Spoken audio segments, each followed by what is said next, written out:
Hello everyone, welcome back to Podcast on Wheelz, episode number 71. As we said on today's episode, please sit back and enjoy the show. So, before we get into any topics, we do apologize for missing an entire week. We know that we were extremely busy, to cut to the chase. We had many hours of work. We helped clean out a building, we helped do a yard sale, etc. So, we worked extremely hard last week, and when Thursday arrived, me and William planned to do a podcast, and we'll tell you why. And we were just exhausted. We had no topics. We felt as if, we just didn't have the work. And if you can clearly tell in Community tab, I've been writing a daily SCI post, 27 posts that I have to contribute to this month alone, about my spinal cord injury and how I've learned to navigate it and using letters to express certain troubles and problems that I do live with in SCI. So I've been working on that, and I've also been doing like a little fun series where I share a photo that has a bit of a backstory, and we've done week 4 so far, not exactly on the correct date, but the week. So maybe I'll probably go like maybe 2 months with this and kind of stop, because that's supposed to be just a random challenge. But we do, once again, we do apologize for our absence last week. We've been getting a little faulty at doing the episodes recently. Yes. I know with William, we had like last month, and maybe earlier that month, we had uploaded on Friday, then we missed it on Thursday again, we had uploaded on Friday again, and then we missed an entire week. We didn't upload, so that's why the last podcast is now 2 weeks old. Yes. But we have about 6 topics to talk about today. A bunch. The first one is about Donnie's risky surgery and his recovery. And the reason why I say this is because the one that we planned to do with William was because Donnie was in the surgery, and he'll talk about that. But with William, we just never filmed it, and we had a photo and everything, just never filmed it. Yes. We couldn't find a photo that was correct for the positioning in the podcast for the life of us. But anyway, my risky surgery happens once every year because of my C1 and C2 spinal cord injury that I got in 2024 in September. It's already a year. I know. What the fuck? And then I got my pacemaker. And what they do basically in the surgery is they check the wirings and they check the connection to wherever it could be, like controlling my heart, controlling my lungs, the diaphragm, and it basically is a life support ventilator for me constantly, permanently. Yes. And normally I change the battery every week to keep the ventilator running. And I have emergency batteries in case of power outages or anything. Yes. And you've seen me connected in some videos. And basically, I have this box, and it's connected to a battery, and there's wires in a little gauze piece, and those are inside me. And basically, they have to check those, and they have to check around the area of the diaphragm to make sure there's no damage and no things, so that way I can survive another year with my pacemaker. Yeah. And that requires 7 hours of major surgeries and checking and stuff like that. And it requires a lot of recovering after, like intubation and monitoring the patient as well. So it's a very rough time once a year for me. So basically that's why I got the surgery, because of my C1, C2 spinal cord injury. It's because he can't breathe on his own, and that is basically an artificial... My diaphragm... It's a new lung, a diaphragm, essentially. Yeah, my diaphragm is completely, non-working, paralyzed. No connections, so I cannot get anything back. Because of how high incomplete my injury is, as well. So basically, I had to stay in the hospital for a week, intubated. I don't remember anything because I was sedated. I was not awake.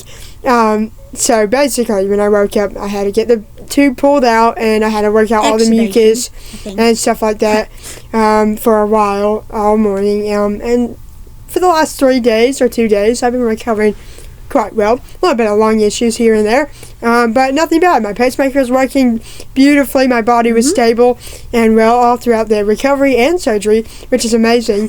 And I'm glad I am recovering and doing super good. And I will not have to wait until September of 2026, which is 2 years in my spinal cord injury. And to get into more sciencey based, essentially every person has a pharynx nerve. that runs down the spinal cord, along with all the other nerves that control and go to the diaphragm.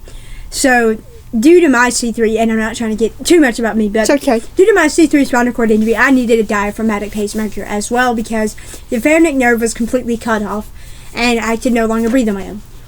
After recovery and everything, like over a year in the ICU, I spent... Not me. I want to say... excuse me. So I would say that I spent around 15 months on the diaphragmatic pacemaker, and I got the process of getting it in and out. So technically, I've never had a. Maybe I have. I could be overstating that. I did. I technically had 3 surgeries for my diaphragmatic pacemaker. One to get it fully wired in with the connections to restore the pharynx nerve, and then, to basically essentially turn its function, but artificially, I guess. The best way I can say. The second one was to fully replace the entire pacemaker system after I had been living with it for 12 months. And the last one, 3 months later after that one, was to remove the entire thing because I no longer needed it. And I still have a scar that has been in December this year. I think I would have no longer needed it for 3 whole years. So, going on strong, but I do. She has other forms of I have a ventilator as well, and I was intubated. That's a whole other story. We're not getting into that. No, we're not doing all that. But I just wanted to explain that, right now Donnie has had 3, technically. He's had 2 replacements. No, you've had 1. No, I had 2 surgeries total. I had one to get it in and wired in and placed permanently in September 2024, and then my first change is 2025. Does our vent blink? I don't know. Does it blink blue? I don't know. My husband's ventilator worried me for a minute. I don't know. There's nothing wrong with it right now. No, so it's not making we're okay. But anywho, speaking about anxiety.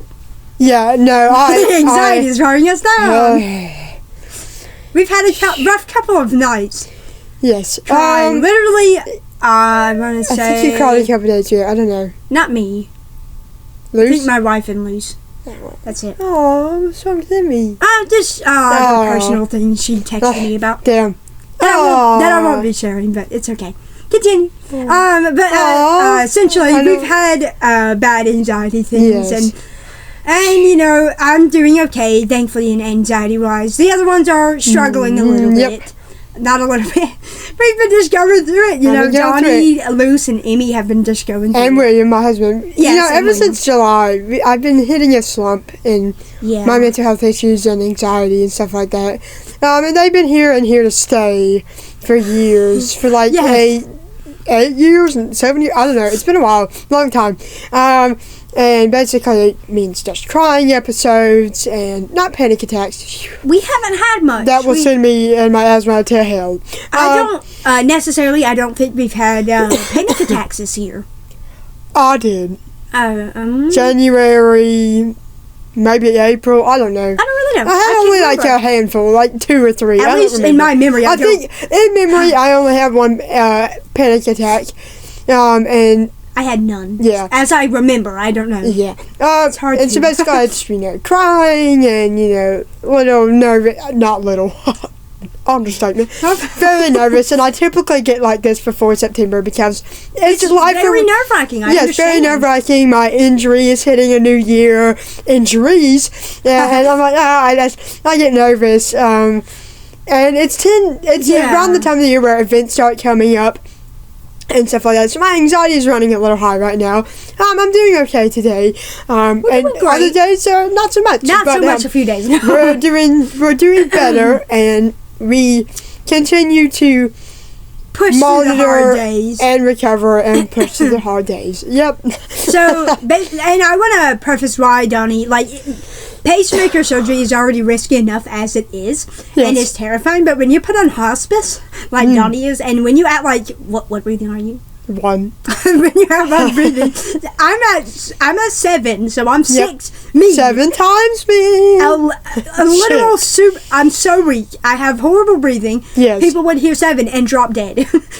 but you go 6 lower and you have a diaphragmatic pacemaker. If you're unaware, technically, We need one at 3%. I am 4% away, so I still have several months, and I'm very grateful for that. Let's go. I have about 20 months left before I have to go on a diaphragmatic pacemaker. So listen to you. Okay. But then I would make it almost like 6 years or 5 years off my diaphragmatic pacemaker. So that's a really long stretch, especially for someone who's living as a C3 quadriplegic. I don't have any heart injuries, but that is kind of the reason why, diaphragmatic pacemaker is an extremely risky surgery for us, because we have AD, we have a spinal cord injury, and they have to monitor everything. Heart rate, breathing, oxygen saturation, how our autonomic dysreflexia is holding up. That's why surgeries take 10,000 times longer. I'm sorry, his unit died. I'm sorry. I think... How did it die that fast? We just unplugged it. My husband's ventilator turned off. His battery's running. He's fine, y'all. Yeah, turn back on. Okay, we're good. I'm not done. I'm sorry. The blinking was probably a signal that I was about to die. I don't know why it died so fast, but no, he was running on his battery. It's fine. He's not going to die, y'all. Yeah. No, we're not running on this. Yep. Now we're not running. But when it started, I only had 7 hours. Jesus. So, sorry for that interruption. I'm so sorry. That was totally unplanned. Speaking of breathing. No. Oh my God! Yeah. Speaking of. But it's still scary living with a ventilator, and even having one that is mechanically inside you. Yeah, that's worse. I don't know which one's worse. Yeah, that works 24/7, and one that could easily cut off by the power if. It would die so quick, because that ventilator, works amazing, and it hasn't really had issues, but it dies super fast. The battery still lasts as long as 7 hours the minute it turns off like this. Once it's off, I have 7 hours left, and William has, what? 17? Like, maybe 17 Yeah, he's something. Once my battery stops working, he's dead. And boo bad. A minute. Change the bad. I don't have hours. I have minutes at best. For me, I have a battery that I change once weekly, and then I have backup batteries during thunderstorms. Yeah. They have a certain hours of how much they can work, and those are for emergencies only. When my battery stops working, or when there's a power outage where my stationary battery for a week cuts off. It's really weird. Yeah, it's really weird. And so once the battery shuts off and stops working, I have to have another one on hand and me put it back in there. But if not, I'll die. Yeah, it's not fun. Anyway, it's it's kind of like my ventilator. Like if I were to ever go off my ventilator for 7 hours, and that's my maximum. That is my maximum. There's no saving it. There's no increasing it. I mean, I have 4 ventilators for a reason. My last one can only last 4 hours because it's a very old ventilator that's been with me for almost 3 years. Wow. So I have my first main one that I wear constantly, and that can last 7 hours. That's a big one that it can last. Yes. My old one can technically maybe last 5 or 6 because it's getting older. Yep. What topic are we on? We're just going anxiety because and I kind of wanted to preface this because there's a lot of anxiety around our medical disabilities. Yep. I know I was just rambling on this. We're rambling, guys. I'm so sorry. We just have a lot to talk about. We've been gone for 2 weeks. Of course we have a lot to talk about. Technically, our medical conditions give us a lot of anxiety to worry about. Autonomic dyslexia, bowel care, ostomy care, wound care, pressure sores, catheter care, like so much things that we have to worry about. But just recently, the anxiety's been wearing us down. Thankfully, it hasn't been getting to me so much. But I did talk about how I had some anxiety around my health in a recent post. Because my health was wearing down, so in those months, I did have more riddled anxiety, I will admit, but as of right now, I'm currently doing well this September, shockingly. Even though it's a very traumatic month for me. I have a little procedure tomorrow. I don't want to hear it. Yeah, dentist one. And then our last one. Guys, we're done. No, absolutely not. Has our GERD gotten worse? And I must preface, we have 2 different types of GERD. I have what is known as silent? I don't. Right? It's kind of like acid reflux, but it's called the medical. I don't even really know the medical term, but it's called silent GERD, and it basically means you cough after every single meal. I don't even know you. What? Yep, I can't even tell you how many times I do that after every single meal. I theoretically eat. Through a feeding tube. Even if I get it through a feeding tube, I'm still going to be coughing, and that can cause lung cancer, I think. So I'm going down the trenches. For me, Donnie's is more burping presence. I do have like a lot of gas or gassiness. Yes. I have like bloating and gassiness and regurgitation, and I even threw up in July because of GERD, because I ate too much through the tube. Yes. And it was a certain blend or something in my blend that agitated my stomach. Some Cheetos in there. And they probably did. And I threw up because my stomach was upset, and I've never had that. I'm not a throw-uppy kind of throw-uppy kind of person. Such a funny word. I know. I'm not throw-uppy. But no, I threw up because of that, and I've just been, coughing a lot more lately, having gassiness issues. I must. Sorry, go ahead. But no, all I know is that it could have gotten worse or it could have stayed the same. It really doesn't affect me too bad, but definitely in 2025, all my medical and all my little issues have been getting worse and attacking me all at once, and I hate it so fucking much. And I kind of talked about that in a recent post, how I've had so many issues. But there was one incident in particular, and I kind of want to bring it up, the family memorial. Yep. I'm now thinking about that more. Like, I want to say either it was due to GERD. Maybe. Because I randomly gagged after eating food. Yeah, that could be a sign. I didn't really feel nauseous, and I kind of explained in the post, like, maybe it was like a bout of nausea or something, and I just didn't realize. No, you weren't nauseous. I explained it in the post, and I'm not going to read it, but, I sort of went into the depth post. I was like, this felt weird. And we never really fully discussed it. It's a super simple story. At Family Memorial, Matthew got me some snacky food to snack on while we chat and celebrate our family, and then our oldest sister asked for some Mountain Dew. And we're like, okay, let's stroll over there. Me and Matthew strolled over there, and we give her the Mountain Dew, and I suddenly gagged out of hearing nowhere. aid. Yeah, out of nowhere. And what is up with our medical devices? Just fucking honest. But anywho, my hearing aid is just and that it's okay though. It'll work itself out. Yeah, it will. But essentially, I don't know. I want to say it was due to GERD, and I kind of just threw some ideas out there. I didn't really necessarily say GERD. Now I want to, but I'm not going to go GERD back. is a weird word. Yeah, and I think it was like a slight bout of nausea, and maybe it was caused by GERD, and now I'm just realizing it after I typed the post, so you're I'm just going to keep the nausea in there. It's been a long time since my last nausea or gagging moment. Not really. That was in August. Not really for me. I had August, July, including May. So I had so many consecutive months. And May. I think in April. Did we go to our Flora's hangout? Did we hang out with Floor in April? No. We didn't. We went to Kyrie's birthday party. Oh, okay. Where I had a horrid time. So May I felt... Not birthday party was. Yeah, May I felt extremely nauseous, and I know that was after eating way too much. That was also from GERD. Yep. So just this year, GERD has caused me 4 to 5 times, including 2 gagging moments and choking. I threw up. Yep. Yeah, it's bad. Kill me now. No, just kidding. Don't say that. Sorry. Don't say that on the podcast. It's a joke. Okay, yeah, okay. Next topic. Now, talking about busy, big yard sale and how it went. We kind of... I'm gonna come in... Don't also say that.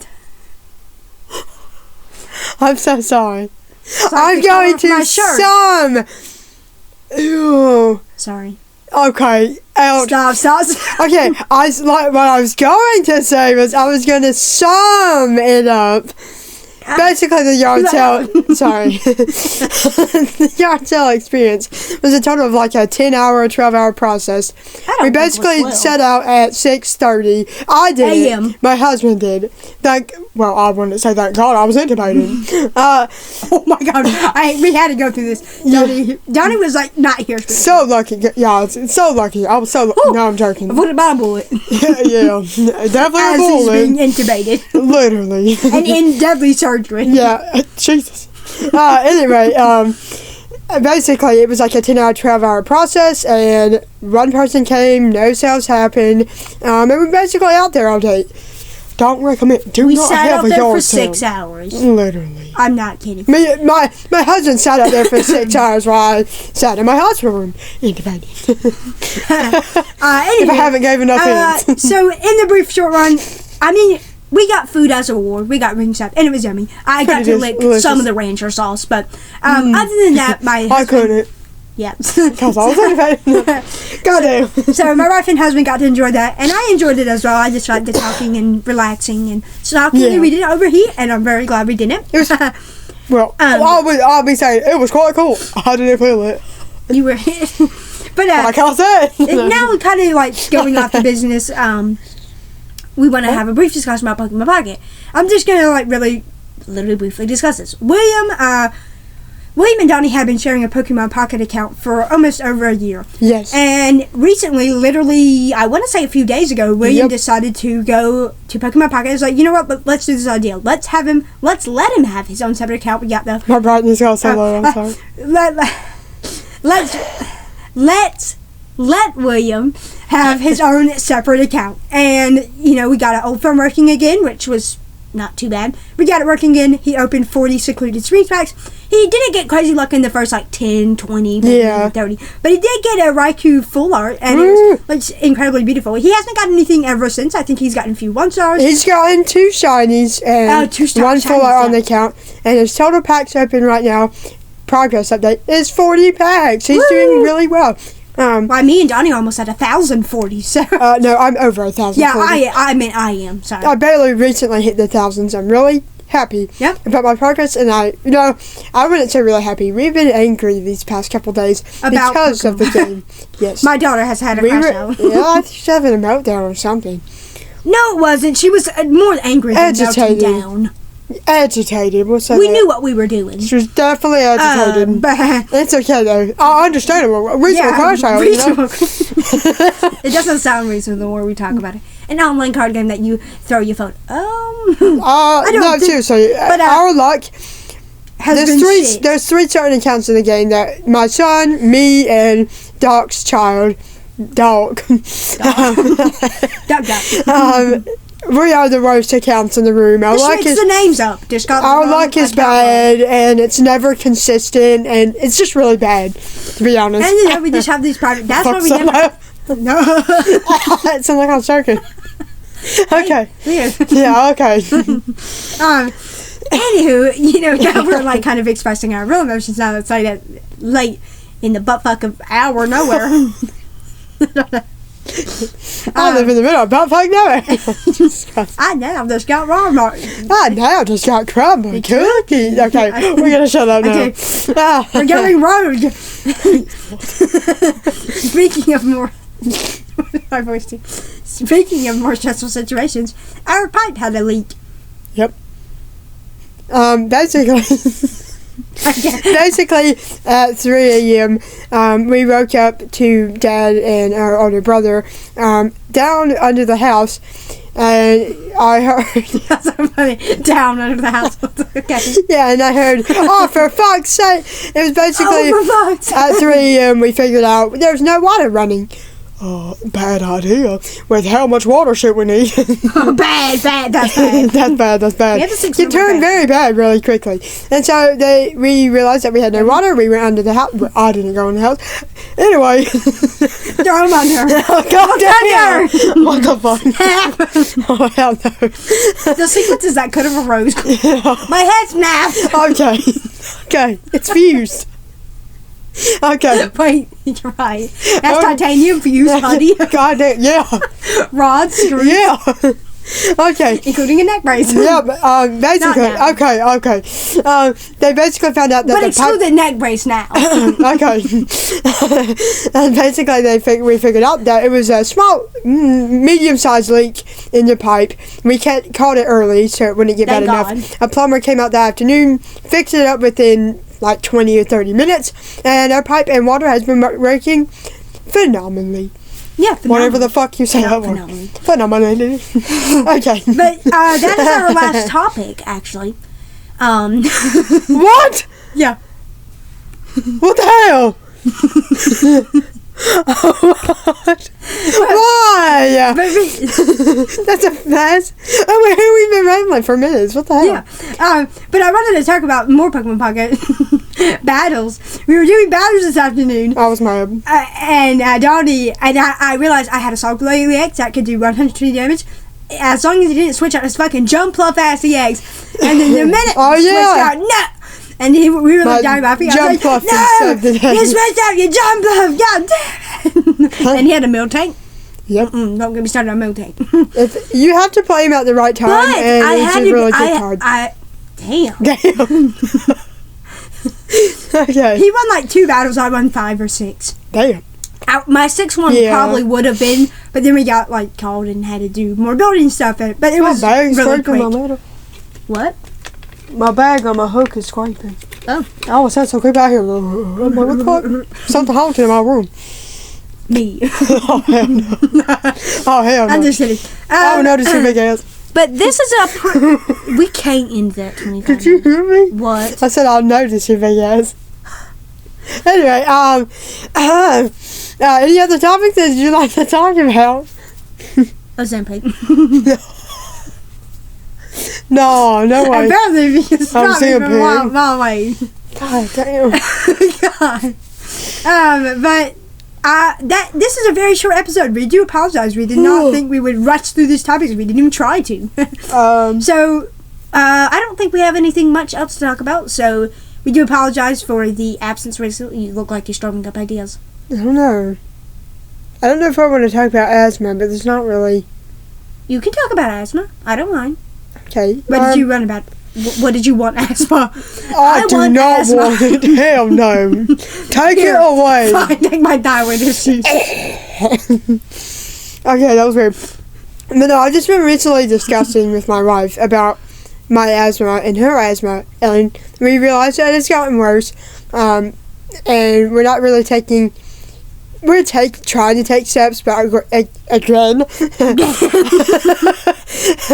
healthcare is how we're really like, guys. Very, we're not professional. Very, very expensive and stuff like that. So rhetorical. And as you know, we went to our pediatrician. What do I just call it? Johnny's asthma. Yeah, in June to kind of discuss about asthma and other things were going on. And shut up. And the only thing they did was order an albuterol inhaler, 90 mcg, and I've taken about like 20 puffs from that thing already. Only? Yeah, that's not bad. Hey, that's kind of normal. Over 60 pip. Honey, it's. When did you get it? I'm not trying to overdose on it. June 30th or June 27th. Like almost 2 months I probably ago. took over 60 pills by now. Anyway, continue. It's not supposed to. It's a rescue inhaler, basically. My only treatment and form for asthma is rescue inhaler. And this is used 15-20 minutes before exercise or any other triggers. And I don't mean to interrupt. I just love how we have almost a random ass outro in the middle of this. Yep. It's not done. We're not done. It's not sorry, done. guys. We're still going. If you listen to the 25-minute, they're finally out. Oh, nope. What was it? Okay. They stop. Forget. I hope not.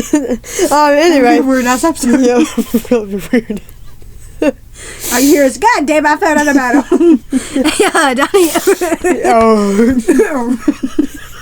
Someone fart. Under the catheter. No. Anyway. Hey, I'm about to give you into my ship. Not the ship. Joe Swanson. What did he say? My bag or something. If I time it right. I don't know. Okay. Back to asthma. Okay. Again, my only form of treatment is a rescue inhaler, and I take it 15-20 minutes before triggers or exercise or anything. And damn, I'm sweaty. Are you okay? I guess. All right. Jesus Christ. I'm not. Okay. So basically, that's the only form of treatment I have for my asthma. Just ran to my shirt. fanning myself. I felt, relieved to realize the inhaler worked, because they said, basically all they said was, if the inhaler works, you do most likely 90% have asthma, and if it doesn't, you just are out of shape, or you have to build up endurance over time. Yep. Great. The inhaler worked wonders. I did have labor breathing, but that's what you normally do. You're out of breath after 5 minutes of running, or strolling, or however exercise you do. And basically, for me, normally I would be in a full-blown bad asthma attack. And I had my worst one in April, and I should have went to the hospital for that. You should have. Because I now realize almost 5 months post-op, well, however the fuck, 5 months after, bro.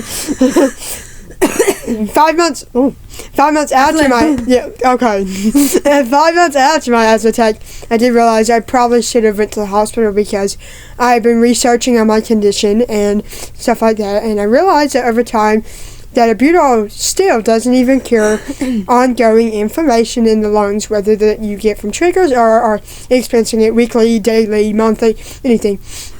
And basically, in my case, I used to think it would be intermediate, which is the lowest level of asthma, or mild.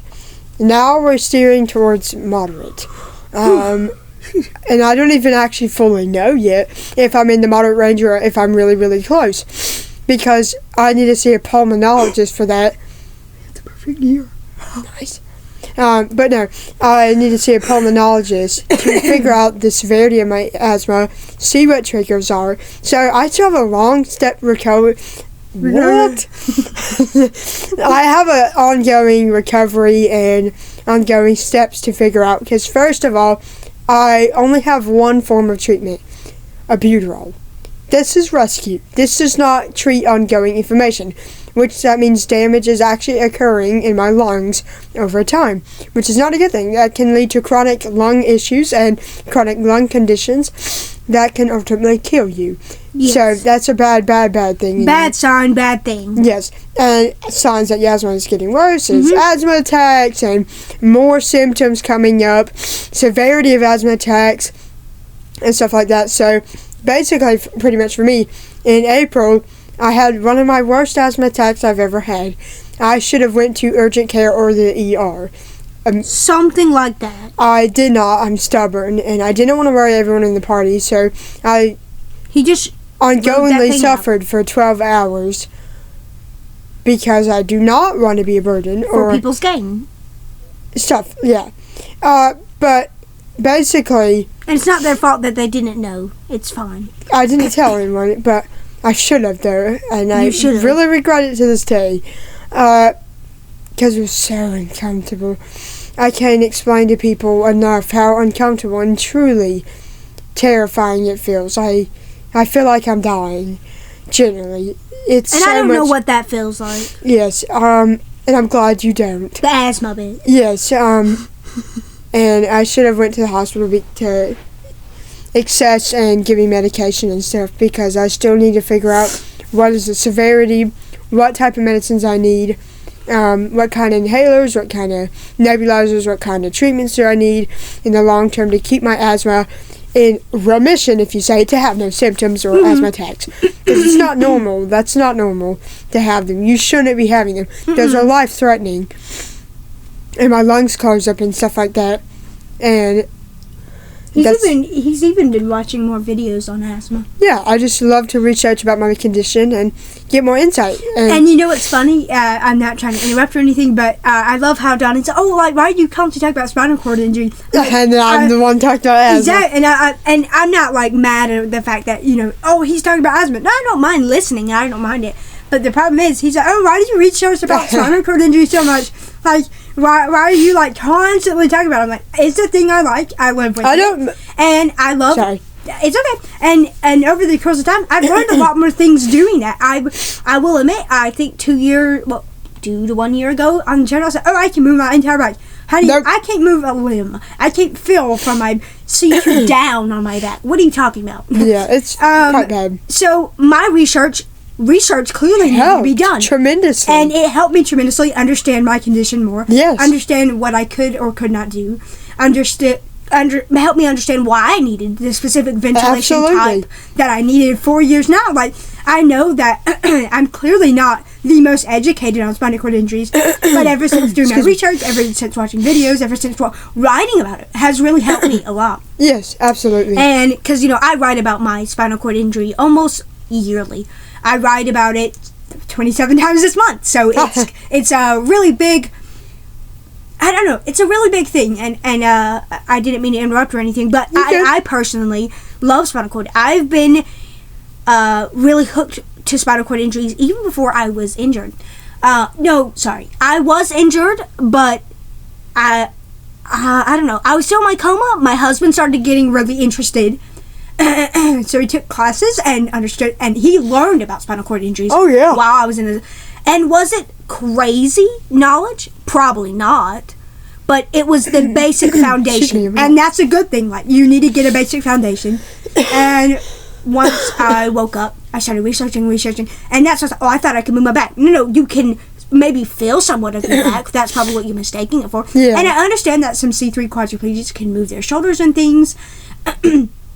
I just didn't regain that back. I got 7 months of rehab, 24 to 22 months in the hospital and rehab center, and I just didn't gain the back. I only gained my thumb, and like again, I will always say, every spinal cord injury is different. So what you may read online is not my case.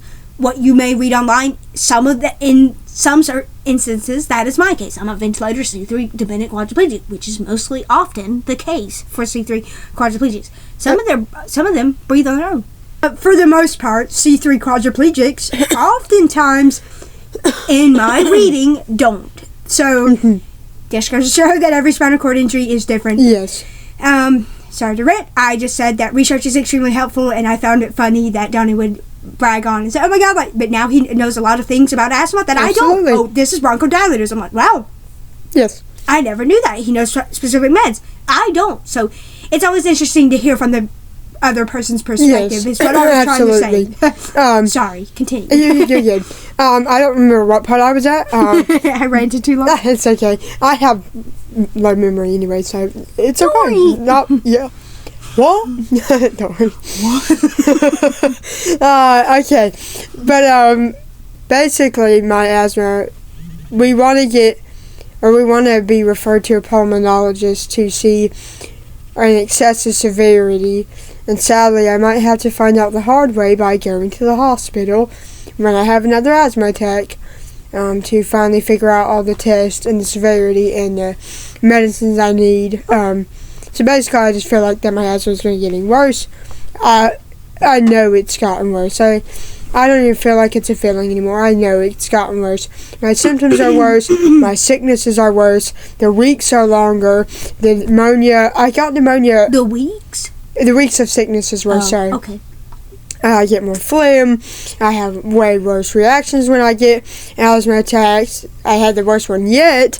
Is Mom messaging you? No, she's posting. I don't know. But no. I don't know. But no. The asthma attacks are getting worse in severity. The longer they're lasting longer. The sicknesses are getting longer. The sicknesses are also getting worse. So it's a bad sign. And I might actually end up in the hospital by 2026 or later this year. I actually don't know. And I'm hoping it's not soon. Yeah, I kind of want it to be soon and then not. No, don't ever wish that. No, I'm saying not and yes. I want to find out answers so I can get treatment and have. I understand. I don't want to have uncontrolled asthma for longer. Because I know they can lead to scary diseases and chronic conditions that would be so much harder to treat than asthma alone. So, I'm just praying that over time, I am better and I will... And you get the treatment you need. Yes, but sadly that's not happening still because albuterol is just the baby first step and does not help cure asthma attacks.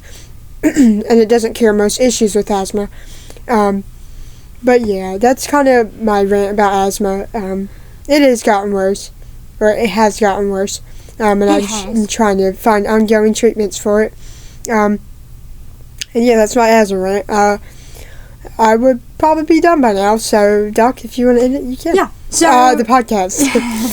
So obviously, we do appreciate you for hearing out this random podcast. We typically aren't this. I don't know what. It's an upbeat podcast. I like it. Yeah, I do. I don't think we're necessarily upbeat. Or no, I can't say that. What I'm trying to say is we're not this goofy on podcasts typically. We're like we typically stay in like one single topic and pretty professional. But this one we just wanted to express some of the true things that we've been feeling, some of the funny things, and because it's been 2 weeks and we figured that y'all wanted an upbeat podcast. So absolutely, again, we do appreciate all of your patience during our difficult times we've been having. I know. But thank you for watching episode number 71, and we'll see you for episode number 72. Thank you all so much for watching, and we'll see you next time. Bye-bye. Bye.